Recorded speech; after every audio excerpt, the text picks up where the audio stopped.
Introduction. Unless you don't enjoy earning extra money, you should read this book. This book is designed to give you the ideas and tools to choose the best way to earn a passive income. Though passive income sounds like you just sit back and watch the money roll in, the reality is a little different.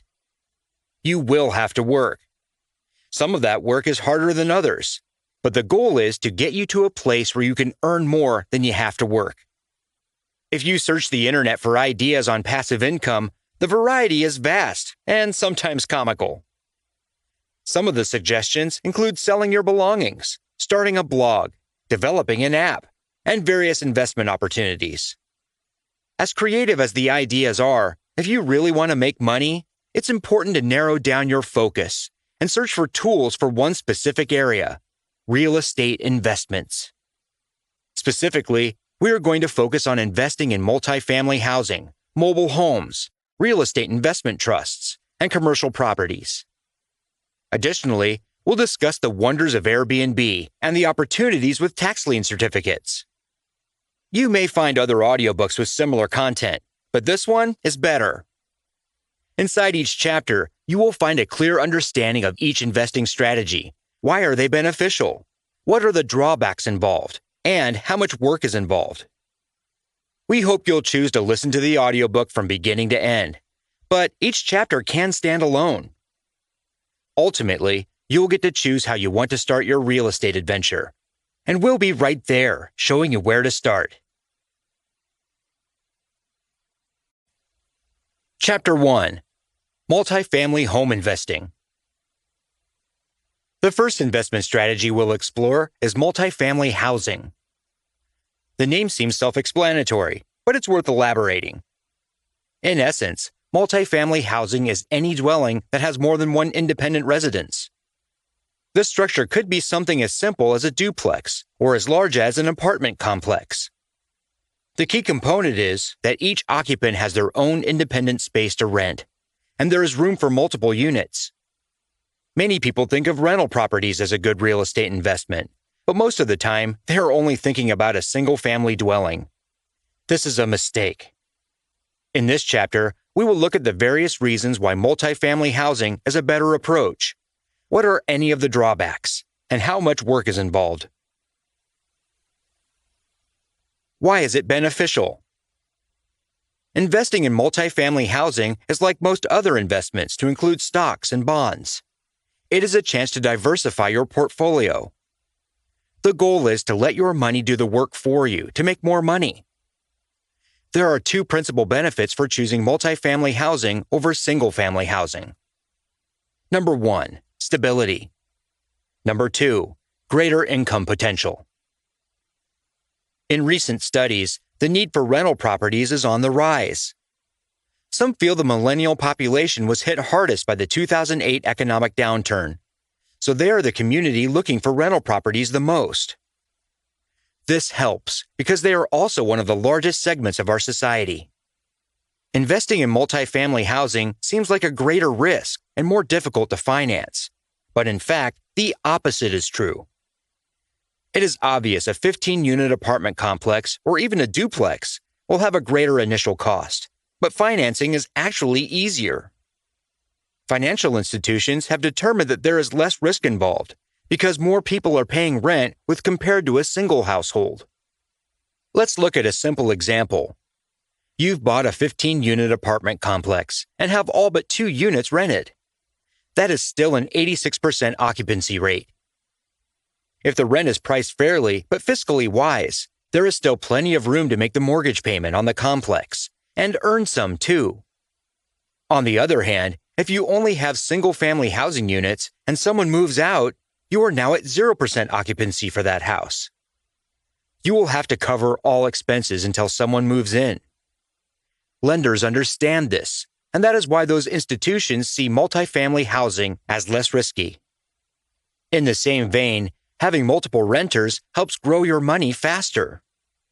Once again, if you've set the rent at a fair and financially wise rate, your money will grow significantly faster than single-family homes. It's obvious you would need to invest in the same number of single houses as the number of living units from your multifamily housing. Besides, the monthly income from the rent, another added benefit for real estate investing, in general, is the increase in property value. True, there are rare occasions in history, such as the crash of 2008, but over the long run, real estate value always goes up. Some experts even believe there is actually a better return on investment than in the stock market. Regardless of the final outcome, if you hold on to it long enough, the value will increase. Two other ways you can use your multifamily housing investments to help you financially is through tax benefits and using the value for collateral. Tax laws vary from community to community, so it is important to work with a tax professional to get the greatest benefit from your investment. Opportunities exist for tax breaks and incentives for owning multifamily properties, but you want to do everything correctly. Once you own a multifamily home, the value of the property already starts to rise. You can use this appreciation to leverage future investing opportunities. The value of your first property can act as collateral as you begin the purchasing process of your next investment property. What are the drawbacks? If there was such a thing as an ideal investment, everyone would do it. In reality, all investing has some risks and challenges. Investing in multifamily housing is no different. There are even some drawbacks to consider, but they can be overcome. Some may argue you will need to be willing to incur greater debt to invest in these types of housing. As mentioned previously, almost any multifamily housing will cost more than a single-family unit, but it is easier to get financing. However, the rent will cover the mortgage while you are earning too. Assuming you have to finance, interest rates are something you need to consider. During your research period, following the rise and fall of interest rates is crucial. If rates rise, this could dramatically affect your profit. However, this is not a complete showstopper. Though it is always preferable to start at a low interest rate, you could always refinance later once the interest rates go down. This also has to be accomplished at the right time because of the costs of refinancing. If you plan on keeping the property long enough to make the decrease in interest beneficial, then it is definitely worth exploring. As with all investing, education and analysis are key elements to success. Yet another area to evaluate is dealing with tenants. We would always love to have the perfect occupants in our properties all the time. This is not a reality. Most of the time, tenants are middle of the road, neither great nor horrible. But horrible renters can be very costly. If you have a horrible occupant, you may have to spend money to evict them, and then incur the cost of refurbishing anything they destroyed. Even if you only have a tenant that doesn't pay their rent on time, you are still responsible for the financing payments with or without all the rent. If you avoid the hassle and cost of evicting a troublesome renter, you may lose others from their frustration. These are all risks you must anticipate. One last challenge to overcome is inventory. Just because you want to invest in multifamily housing does not mean there are units available for purchase. This is why diversification is so important. You need to have an investment strategy that allows you to be nimble to meet the challenges in the market while stable, so you don't lose everything if it shifts. Even though there is an increase in the need for multifamily housing units, there is actually enough inventory to make it a buyer's market. However, this may not always be the case, so it is just part of the research you need to accomplish. Obviously, the ideal situation includes low interest rates, large inventory to choose from, while there is a need within the community for these types of units. Unfortunately, this isn't always the case and could be the opposite of this ideal scenario. This is part of your work to determine if the conditions are right for this type of investment. How much work is involved? The first amount of work required is your research. As we've seen, there are benefits and drawbacks to investing in multifamily housing. However, with sufficient research, you can overcome the drawbacks. The type of investment you choose will also dictate the amount of work you choose. To begin with, what is the condition of the property you've chosen to buy? Is it one that is ready for tenants to move in, or do you need to remodel or refurbish the units? It might be nice to start with move-in ready housing first. Choosing a remodeling option may increase your initial cost, but may pay off later because you can charge more rent. Once again, research is key in this decision. Once you own the units, you need to consider how you will manage them. This is another advantage of owning multifamily units instead of single-family. For example, if you choose to manage and maintain even a fourplex unit instead of 4 individual rentals, you will save time and money. With a fourplex, you only have one physical location to manage, instead of having to travel to 4 separate locations. Additionally, a fourplex will likely have similar fixtures, appliances, and accessories, even at the time of initial purchase. 4 different single-family homes could be very different and not offer the benefit of buying in bulk. If you don't want to manage the property yourself, you'll need to hire a property management company. Property management companies typically earn a percentage of the rental payment. This is yet another benefit of a multifamily home, since you would have multiple funding streams.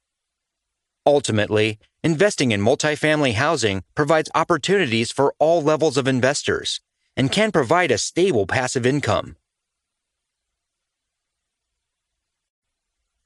Chapter 2. Mobile Home Investing. Investing in mobile homes may not have been your first thought when considering real estate investing for a passive income. This type of investing provides several unique opportunities to earn from your investment.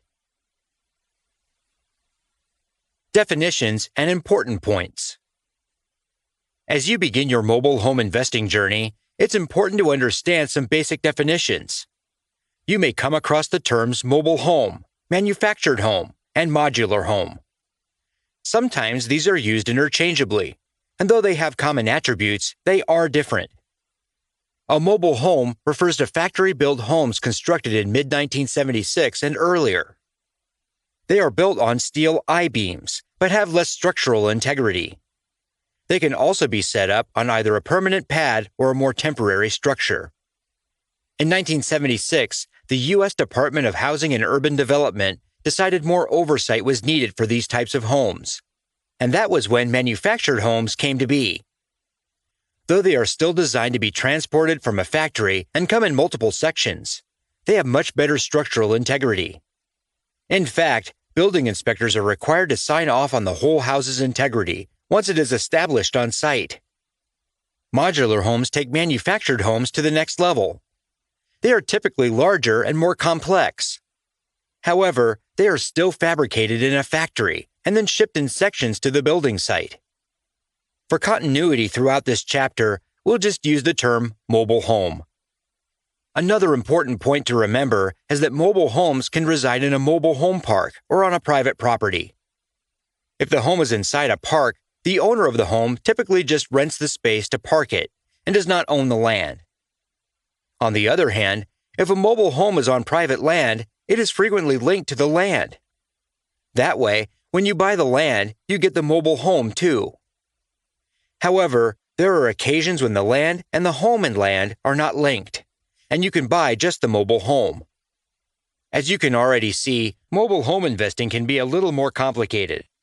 For example, in many states, if a mobile home is in a park, it is treated like property and not real estate. There are also some very specific rules about how to sell mobile homes to protect the buyer and seller. The important point to remember is to conduct thorough research into your individual state and local rules, so you protect your investment. Why is it beneficial? Now that we've explored some of the nuances of why mobile home investing is unique, we can look at how this type of investing is beneficial. When you begin to look at your investing options, you need to ensure you diversify. Mobile home investing gives you that diversity, even in just this one category. There are 2 key benefits for mobile home investing.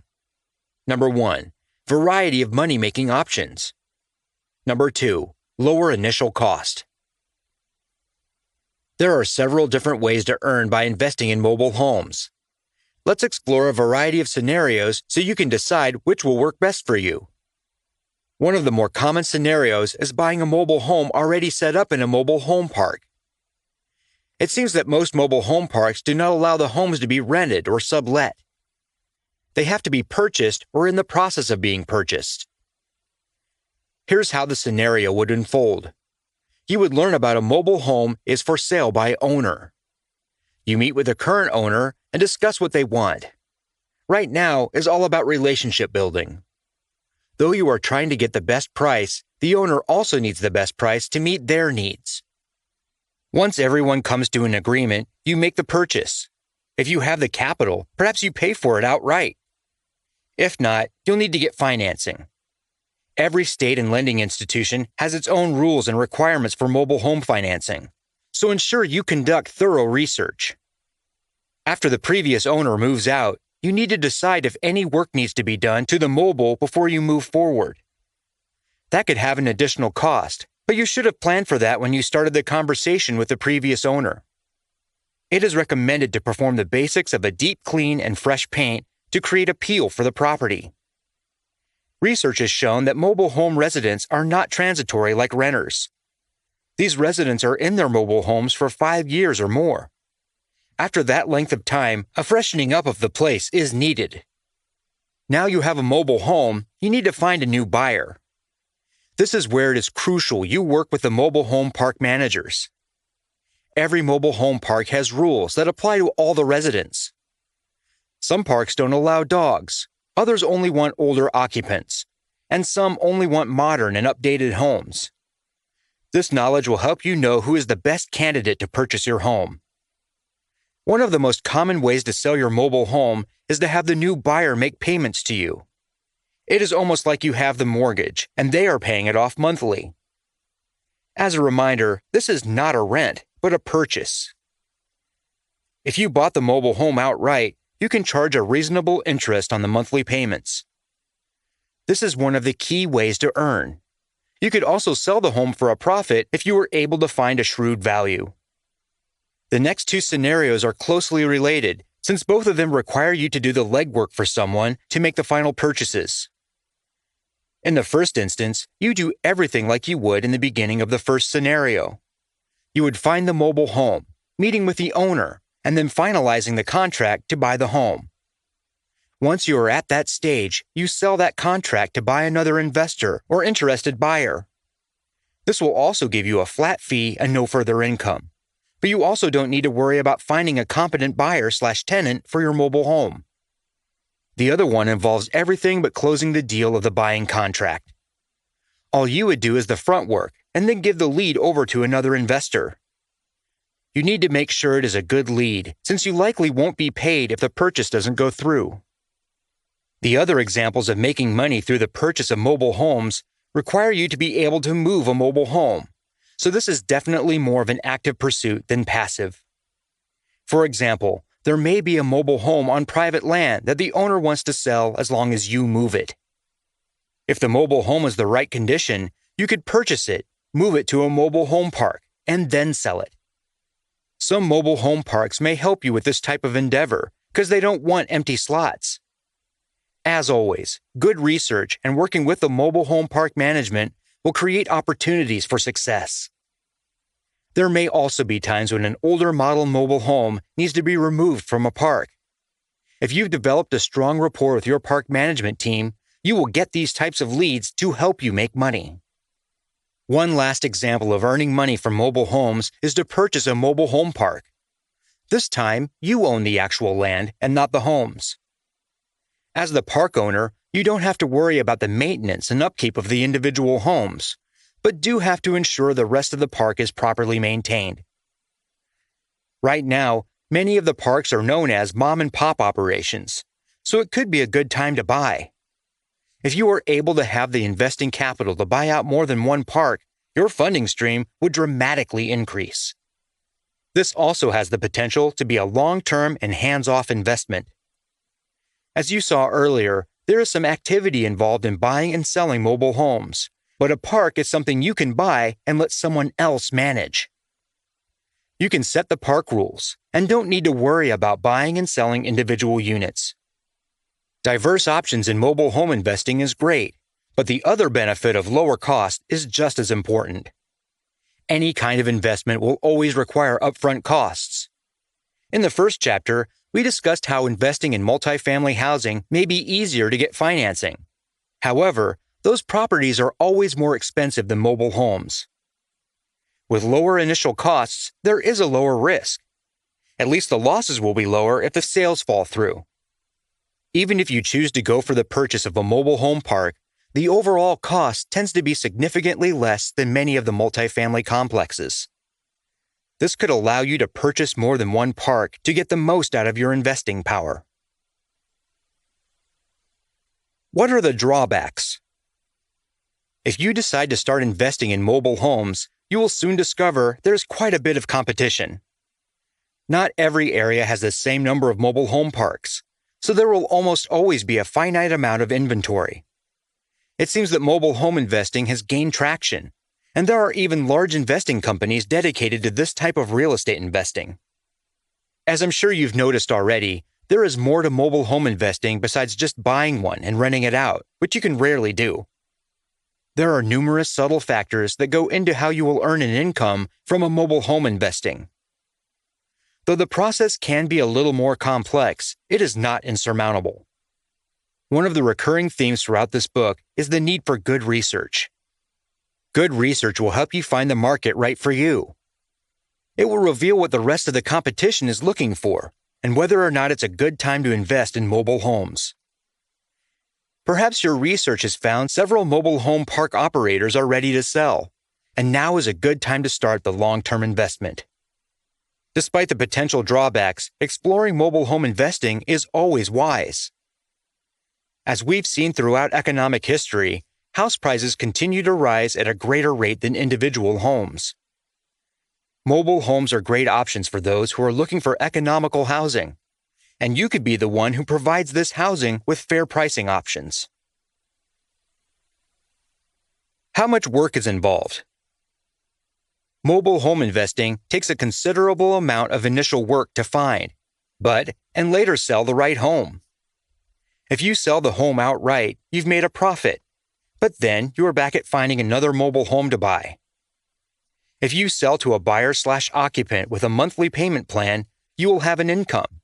However, once the purchase is complete, again, you'll need to find another home to buy. As you've seen throughout the chapter, mobile home investing requires a more hands-on approach than a completely passive one. Though you won't have to worry about maintenance as you would on a rental property, you do need to consider how to find and secure your next investment. To some, that is part of the fun with investing projects, but it can also be time-consuming and stressful.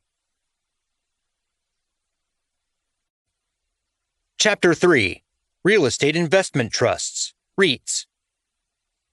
The first two chapters focused on real estate investments that were not completely passive. Investing in multifamily housing or in mobile homes requires some upfront work. Then, you need to have a plan for continued progress with the properties to either keep them maintained or purchase new ones to keep the revenue flowing. Real estate investment trusts, REITs, are decidedly hands-off, but are great for diversifying and growing capital. In essence, REITs work like mutual fund accounts. However, instead of stocks and bonds, REITs invest in real estate.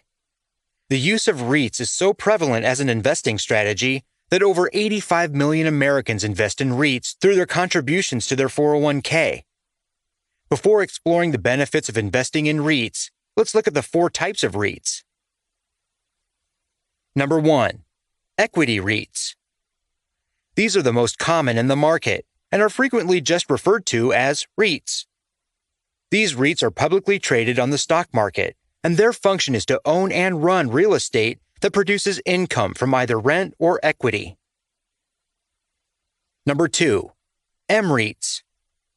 This stands for mortgage REITs, and they typically loan money to purchase real estate. Their revenue comes from the interest on the investments. Number 3. Public non-listed REITs. These are REITs listed with the SEC but aren't traded on the open market, Number 4. Private REITs. This last REIT is not registered with the SEC and is not traded on stock exchanges. In this chapter, we'll use the term REIT in the general usage, and it will typically refer to the equity REITs unless otherwise noted. As you will see, REITs earn money for the investors because of the properties they own. In essence, these properties charge rent for the occupants, and that rent turns into revenue. These can be a wide range of properties to include medical clinics, office buildings, mobile home towers, hotels, retail facilities, and apartment complexes. What are the benefits? Real estate investment trusts are a little different than the previous options we discussed, multifamily housing and mobile homes. Instead of using your money to purchase actual property, you are investing in a company that owns the properties. There are 2 great benefits in investing in REITs. Number 1, trusted expertise. Number 2, greater buying power.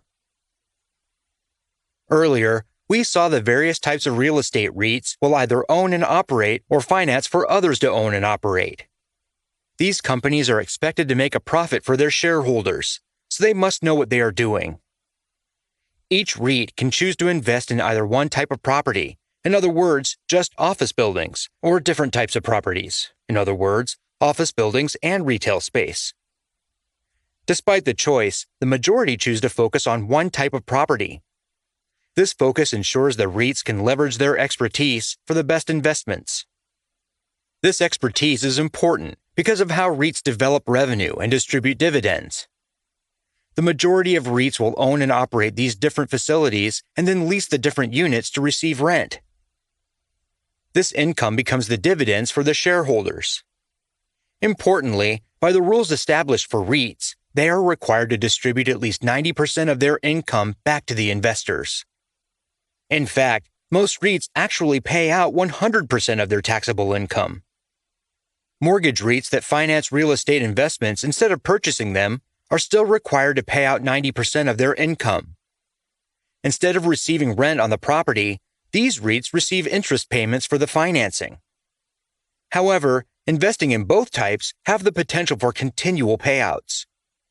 There are actually several factors that go into the designation as a real estate investment trust. Some of the factors are generic and simple, such as having at least 100 shareholders and is taxed as a corporation. More importantly, REITs must have 3/4 of their assets consist of real estate, or the same amount of their income from financial real estate.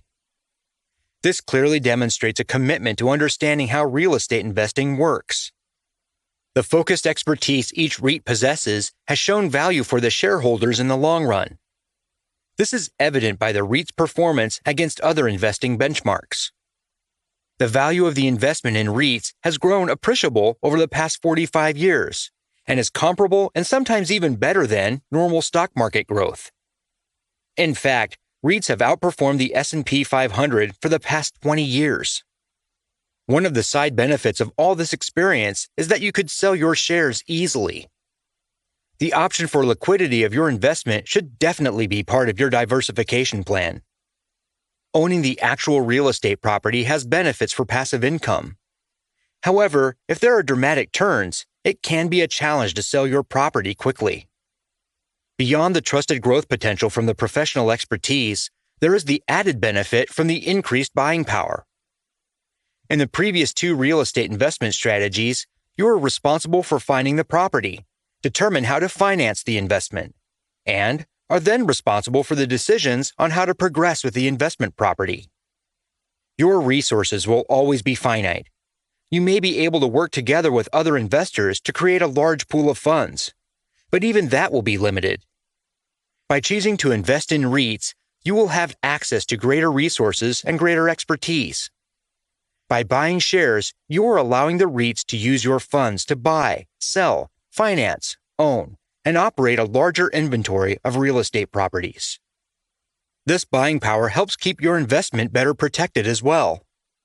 If you own property that is in a specific community hit by a localized recession, it may be difficult to find new occupants. However, if you've invested in a REIT, a localized event will affect you less, because the properties are diversified to provide better stability. What are the drawbacks? Though real estate investment trusts offer a stable positive growth over the lifetime of the investment, it does not mean there aren't some drawbacks. In 2008, there was a significant economic downturn related to the real estate market. This is a prime example of how investing in REITs does not guarantee positive outcomes all the time. It is also an excellent reason why it's important to diversify your investment portfolio. Not only are REITs sensitive to economic downturns, they actually work best for long-term investments. REITs are designed to allow the market to grow naturally, so the property values appreciate. It is this appreciation that gives REITs growth. This is also true with mortgage REITs. The market needs to be stable, so investors want to buy properties and need financing. Natural growth in the market allows for a natural increase in your shares' values. Two other tangible drawbacks to REITs are taxes and interest rates. In certain communities, property taxes can fluctuate or change.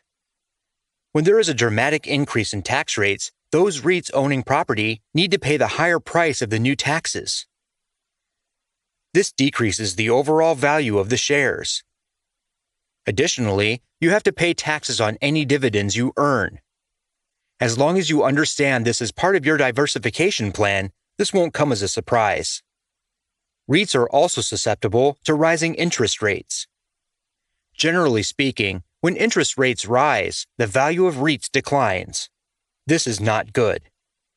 If you have a long-term plan to accept these fluctuations, or you'll need to watch the market at the right time to sell your shares to prevent a significant loss. We've discussed how investing with a REIT gives you their expertise and know-how, and they make all the decisions on how best to use your money. To some, this may actually be a drawback.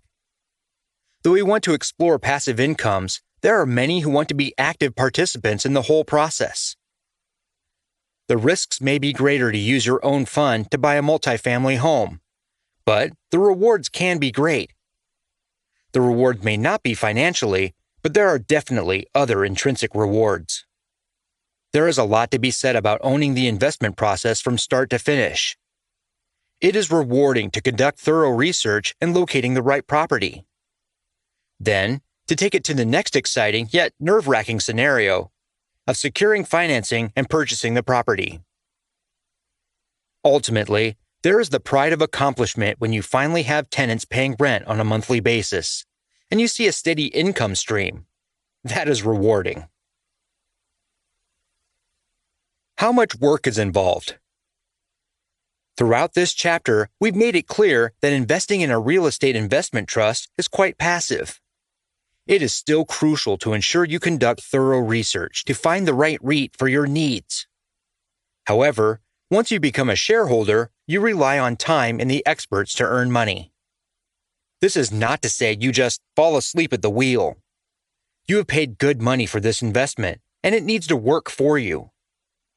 You need to be aware of the market in case you need to sell to avoid a significant loss. Additionally, you need to ensure your earnings are what you expect. If not, then maybe the REIT isn't managed as well as it should. Chapter 4. Commercial Property Investing. Commercial property investing tends to be the most commonly referenced real estate investment strategy. If you drive around almost any city, you will see empty buildings with for sale signs on them, touting the location as a great investment property. Commercial properties are any buildings that are designed to be leased out for rent. There are 4 basic categories of commercial property. Office. These are buildings that companies can work from. It can be a small boutique venue for a small accounting firm, or a large multi-floor building that can house an entire large-scale corporation. Many of the rental agreements for this space is typical for 5 to 10 years. Multifamily. This was discussed in Chapter 1 in more detail, but this term is generally used to describe dwellings that more than one family can occupy in their own individual space. Industrial. This category has a wide variety of subcategories. Some of the more common examples are warehouses, assembly plants, distribution centers. Retail. This term refers to buildings with spaces for renters to conduct business with the general public. The obvious ones that come to mind are malls or shop fronts, as well as smaller buildings for small operations like hair salons or corner markets. When you invest in commercial real estate, whether you are the sole investor or part of a larger group, you actually own an actual asset and not just a share or stock. Owning commercial property has its benefits, but several factors need to be evaluated. In the last chapter, we discussed investing in commercial real estate by investing in a real estate investment trust. In this chapter, to avoid confusion, we are going to focus on the scenario that you or a group of investors are choosing to purchase a commercial property for yourself. What are the benefits? Rent and appreciation are two basic ways you will earn money with your commercial property investment. Both aspects should be considered when deciding on which commercial property to invest in. Rent from your tenants will be your primary cash flow from this investment. However, rent must also cover all expenses, such as taxes and maintenance for the property. Depending on your goals, you may act as the property manager and handle all maintenance needs instead of hiring a firm. This may save you money, but it won't save you time. A slightly different and more passive approach is to use a triple net lease, also known as an NNN or triple net, for renting retail space. A triple net lease has the tenant paying the maintenance, real estate taxes, and insurance in addition to the regular rent and utility fees. This approach involves less risk, but it can also have lower overall returns on the investment. However, due to typically long leases for retail space, you will still enjoy a steady cash flow on a monthly basis. Appreciation of the property is part of the long-term investment strategy. You can leverage the growing value of your property to use it as collateral in your future financing. You can also wait until the market is right and sell your property outright. There are some added issues to look at with regard to appreciation. Some of these issues include retail growth in the area, population variables within the community, and if there is a demand for your type of property. If all of these factors favor you, then selling can be a wise decision. Earning money from your commercial real estate is always the goal, but how that happens is determined through various calculations. Here are some of the calculations used to understand this. Net operating income. By calculating all incoming funds and outgoing expenses on any particular property, you'll have a good understanding how much you'll earn minus the operating expenses. Such expenses include insurance, maintenance, and taxes. Cap rate. This is the common term for capitalization rate, which is the ratio of income to the property value for a given commercial real estate investment. It'll provide an estimate for the expected cash flow for the property. Cash on cash. You will want to look at cash on cash to determine the return of what you personally invested, as it compares to the amount you financed. This rate of return analysis is typical for those investors who finance their commercial real estate property. What are the drawbacks? Commercial real estate investing can be very rewarding and valuable. However, there are definitely drawbacks. In truth, if you don't head these drawbacks, there can be considerable pitfalls involved. To begin with, commercial real estate typically requires more capital and larger amounts financed. Lending institutions will typically want you to know you are a low risk. You will need to prove you have either a strong net worth or higher income to prove this. Since most of the time you will need some financing assistance, interest rates are of great concern. You need to make sure you are able to get the best rate at the right time. Loans for commercial property is also considerably different than residential loans. The lending institutions have very intricate processes that must be met. For example, you'll need to learn about such interesting topics like the investment loan-to-value ratio. All of this leads to one crucial point. You need to work with a team. Some may consider this a drawback, but relying on someone with experience and expertise is invaluable. This is one of the pitfalls, assuming if you do all the work yourself, you'll save money. This is not to say you shouldn't work to understand the process so you make wise decisions. If you lack the research and understand, then you lack the ability to make educated decisions about the investment. However, seeking professionals in this area can save you a headache in the long run. One type of professional that could affect your success is your property management team. There is a great deal involved in properly managing commercial property. If the company you hired isn't effective, then you could actually lose money. The property management company needs to stay current with all inspections, regular preventative maintenance, and even evictions if necessary. Your best approach is to engage with them regularly. This way, they know you care, and you can stay involved in your investment. Additionally, you will need to be prepared for the unexpected. If the air conditioner fails in July, or the roof leaks after every rainstorm, you could be responsible for repairs. Some of them may be minor, but when the big ones come along, you need to have the reserves to cover the unexpected. Unless you are purchasing a brand new commercial building, what you buy may not be ready for tenants. You need to take into consideration if the property is move-in ready or a value-add project. You may get a better price for these types of properties. You'll have to assume that there will be a lower occupancy compared to comps in the area. You may have to perform significant upgrades both inside and outside the property in order to attract the right occupants. You may also find challenges in managing these properties instead of the ones that are cash flow ready. You should not ignore these opportunities right away because the long-term investment may be the right approach. As we've said in all the chapters, make sure you do your research. How much work is involved? Commercial property investing can be very hands-on or very hands-off. Let's assume that we all start at the same point and know we have to do a lot of diligent research to make a sound decision. After that, there are two possible scenarios you could choose for the same property. You've decided to invest in an office building at the heart of the financial district. You've done your research and know that you will have good occupancy, and there is little you need to do to update it. The hands-off approach involves hiring a good property management team. They will concern themselves with any regular upkeep or maintenance. You've been able to obtain triple net leases from all your tenants, so you are able to have that steady monthly cash flow.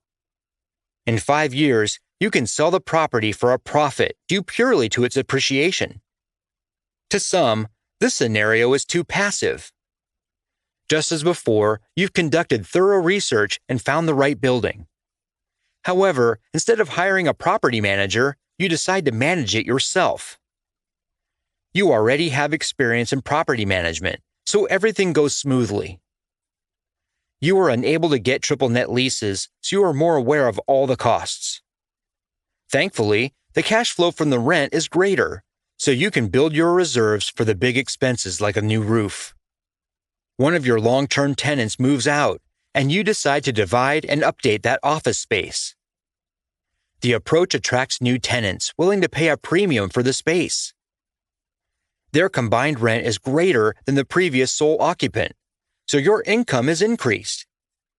Again, after 5 years, you decided to sell the property, but now your profit is even greater due to the upgrades and the new tenants.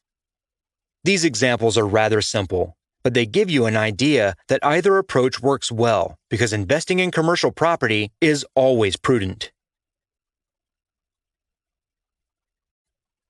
Chapter 5. Investing in Airbnb properties. Investing in Airbnb properties has some of the most exciting opportunities.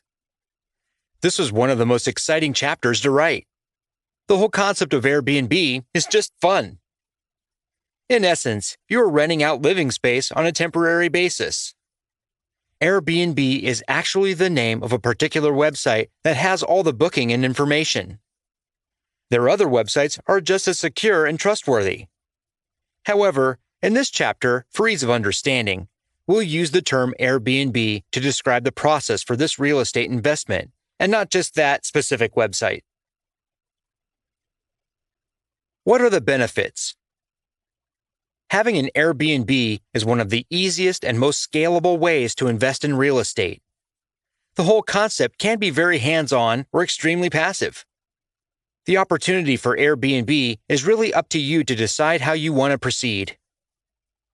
Scenarios seem to be a great way to demonstrate two easy ways the Airbnb can work for anyone. Many homes today have a spare bedroom. When you bought the house, you thought it would be great when the in-laws come to visit every few months. As everyone's lives got busier, the time for visits decreased. Now, that spare bedroom is filled with odds and ends. You never found a permanent home. That room hides behind a door you never open when you have a dinner party. Now is the perfect time to clean out the room. Replace the lumpy mattress, and even freshen up the spare bathroom down the hall. Once you've accomplished these simple tasks, you're ready to start listing the room. There are numerous travelers seeking that exact setup for a short stay. What was now the junk room is now a passive income stream. Granted, you need to do some work, but you will earn back what you put in relatively quickly. Another possible option is the unused vacation home. Perhaps you bought it as an investment property, or you just wanted a home at your favorite holiday spot. Regardless, using the Airbnb format will bring in cash flow to offset or even cover the mortgage of the property. An empty, unused home doesn't do you any good. However, if you rent it out when you aren't using it, you are earning a passive income on something you already possess. As with the spare room, you'll need to ensure the space is updated and appealing in order to attract renters. This is great too, because you can enjoy the upgrades the next time you use it. If neither of the scenarios works, you can even go the traditional route of finding a desirable property, purchasing it, upgrading and furnishing the home, and then renting it out. This would be a true investment property and definitely a viable option. There are other benefits to using the Airbnb model beyond the ease and ability to use something you already own. In some circumstances, you can make more money than with a traditional single-family rental. What you charge for as an acceptable daily rate for an Airbnb would be considered an exorbitant rate for a monthly rental. You wouldn't have it rented every night, but even a partial month could exceed a standard rental agreement. With an Airbnb property, you spread your risk over several renters in a given month instead of relying on just one. A good tenant in traditional rental property is always appreciated, but never guaranteed. With the short-term renters, if one of them flakes, your whole cash flow is not affected too dramatically. Another important point is that you will always know about the general upkeep of the property. Short-term renters typically have to pay a cleaning fee, and you can frequently inspect the property for general wear and tear, or if it is in need of major repairs. If you focus on the long-term renter, you have to trust them entirely to do the regular cleaning and maintenance. The booking platform for Airbnb even offers protection from the real problem renters. As part of their Airbnb host guarantee, the company protects the host with $1 million for property damage. If you have a regular rental property, you'd have insurance to cover that, but Airbnb provides this service for free. The Airbnb model gives you more flexibility and choices in how you want to run your rental. To begin with, the listings are free. These websites are trusted and know the rates and descriptions are accurate. You don't need to find tenants. They come looking for you. You also don't have to rent out the property all the time. You have flexibility. This is especially helpful if the lodging is your spare room or vacation home. You may need the space for a family visit or future vacation, so you get to set the schedule.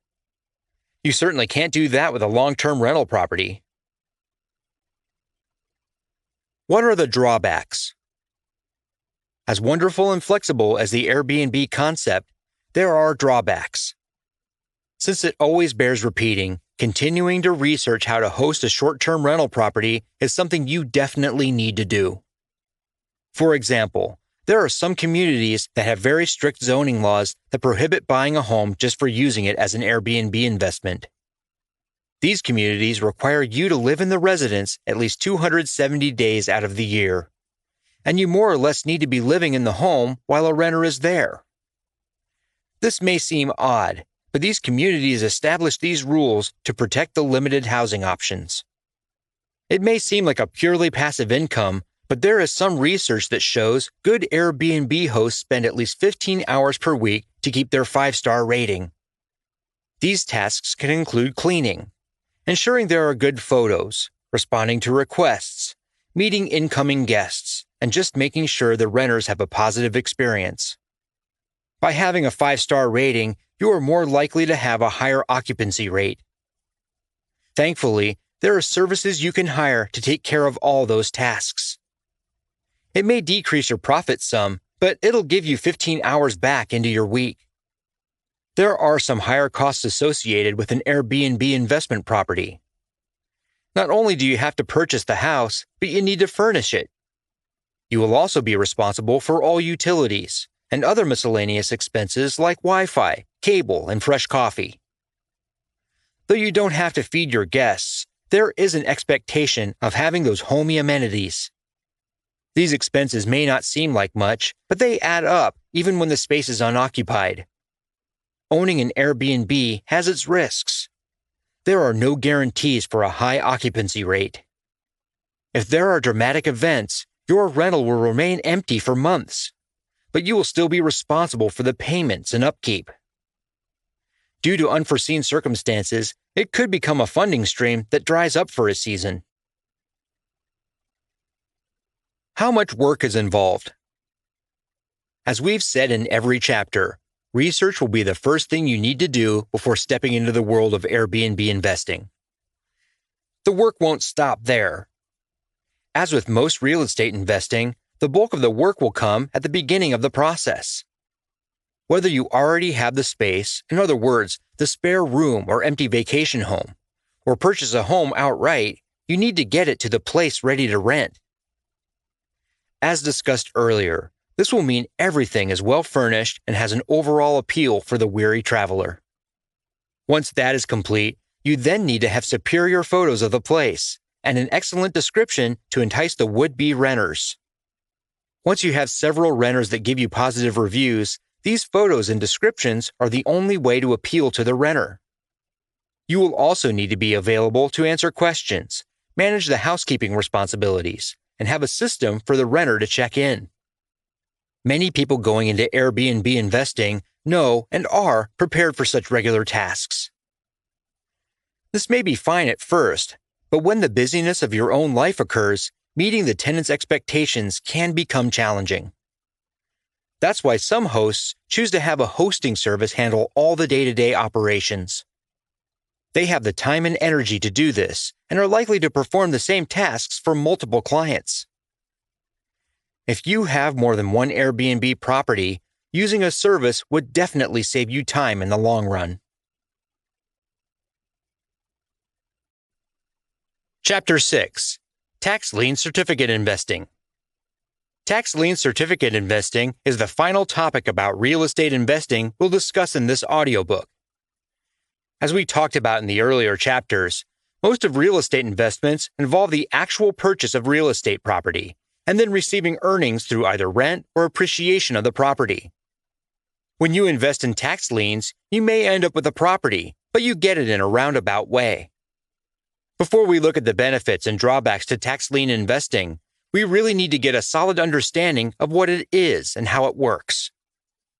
Tax liens are an attempt by the government to recoup any money from delinquent property tax payments.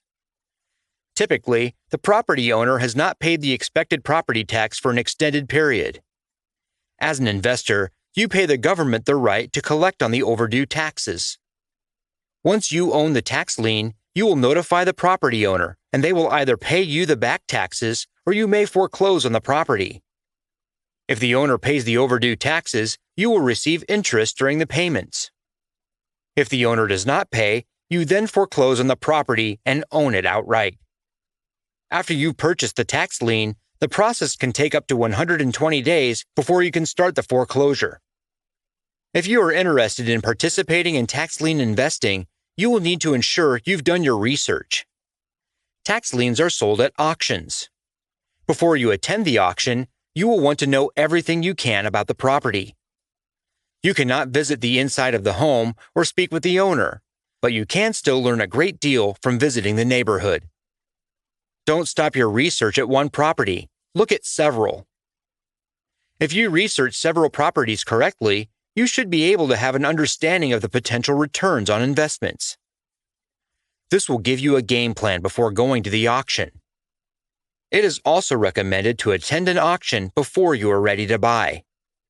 This will give you an understanding of the process, so you can better leverage your success. Most importantly, tax lien certificate rules vary from state to state. It is always recommended to work with a reputable real estate attorney. There is a considerable amount of legal work involved in this type of investing, and working with a professional will limit your risk and exposure to legal action. What are the benefits? Investing in tax liens can be a little more complicated and take a little longer, but it definitely has its benefits. If you perform your due diligence in choosing the right property to buy the tax lien on, there is the potential for a return up to 12 to 18%. With that added income, you can use that to reinvest in more tax liens or other investment options. You can earn money from investing in tax liens through the monthly payments from the property owner or after the foreclosure and take possession of the property. There is some research that indicates the majority of property owners are able to pay off their lien within a 6-month to 3-year time frame. Depending on the state, the interest rates you can charge on those payments can be as high as 18% or more. As long as the previously delinquent owner continues to pay the back taxes and interest, these funds would act like rent as a recurring payment to you. There is also the possibility you would end up with the property. After you take ownership, you can sell it for a profit, or, if the market is right, to use it as a long-term investment as a rental. This approach has benefits because you could potentially get the property at a lower rate than if you bought it through normal real estate purchasing options. The chance to get a property for a great price is always a benefit. As with most investments, you want to try to buy low and sell high. Granted, there are no guarantees when you go to the auction. This is yet another reason why you need to research thoroughly and have multiple options to bid on. If a bidding war starts on a property, you need to know it's worth the price and effort to obtain it. What are the drawbacks? The list of drawbacks will seem longer than the one for benefits, but that is just the nature of tax lien investing. Tax lien investing is not really suited for those new to real estate investing. It requires a considerable amount of research and understanding of the market. However, if you are at that phase of your investing strategy, these drawbacks are easier to overcome. The need for expertise and experts cannot be understated. As mentioned earlier, you will need a real estate attorney to conduct most of the transactions. You will also need to know how to read the market to understand the right time to buy or sell. For example, you may find a property with a tax lien you could easily afford, but the property may not be financially worth owning if you get it. Just as importantly, if you do obtain the property when the owner fails to pay the back taxes, but then can't sell it yourself, you are still financially responsible for the property. Additionally, you won't receive any returns for at least 120 days, and even then, you may still have more outgoing expenses. Most of the time, tax lien investments will give you a lump payout instead of continual cash flow. Many investors prefer to get regular payments, such as in the form of rent or regular dividends. So a single payment may not be appealing to you. If the property owner pays the back taxes and interest, you will receive regular payments, but they will only last until everything is paid off. Tax liens also have expiration dates. You could go through the process for several months or years, but cannot execute a foreclosure because the lien has expired. If there is a tax lien, it is not uncommon to have other liens on the title. If this is the case, once you own the property, you must pay off those other liens before you can sell the property. This isn't an insurmountable obstacle, but one you must plan for and have sufficient capital to overcome. The need for sufficient capital is also important for successfully investing in tax liens. Once you own the property and are financially liable for it, you may need to put in considerable upgrades or repairs before you can sell or rent it. If it is a commercial property or a large multifamily complex, getting it ready to rent or sell will require a great deal of financial resources. Good planning will help decrease the shock and stress once you are actually in that phase. How much work is involved? Compared to some other real estate investing, tax lien investing is quite time-consuming. If you own a rental property, you may have to put in the physical labor to keep it well maintained. With tax lien investing, you need to stay abreast of the market to know you are making sound decisions. This will take a lot of work. You need to look at multiple properties, analyze how well they'll do as investments, and then create a solid game plan at the auction. Then, if you win the auction, you'll need to work with your real estate attorney for all the legal requirements for a tax lien. You will need to stay engaged the entire time as the owner pays on the back taxes. If they stall on their payments, you need to re-engage them. You will also need to ensure the whole process is completed before the lien expires. If the lien isn't paid off, then you'll have to finalize the foreclosure and decide what to do with the property. If the property is distressed, you'll need to accomplish the necessary refurbishments before you sell or rent it. With all this work, you may wonder if tax lien investing is really a passive income. For those with experience in real estate investing, tax liens can provide an opportunity to diversify. Whether you receive regular payments until it's paid off, or a lump sum at the end of the process, more will work for you. Conclusion. There you have it. You may not be an expert in real estate investing, but you are well on your way. When you first turned on this audiobook, you wanted to learn a little bit about passive income. We gave you more than you could hope for. Before you started, did you really know how many different kinds of REITs were available to invest in? Did you know what REIT stood for? We're guessing you didn't really. That's just gee whiz info.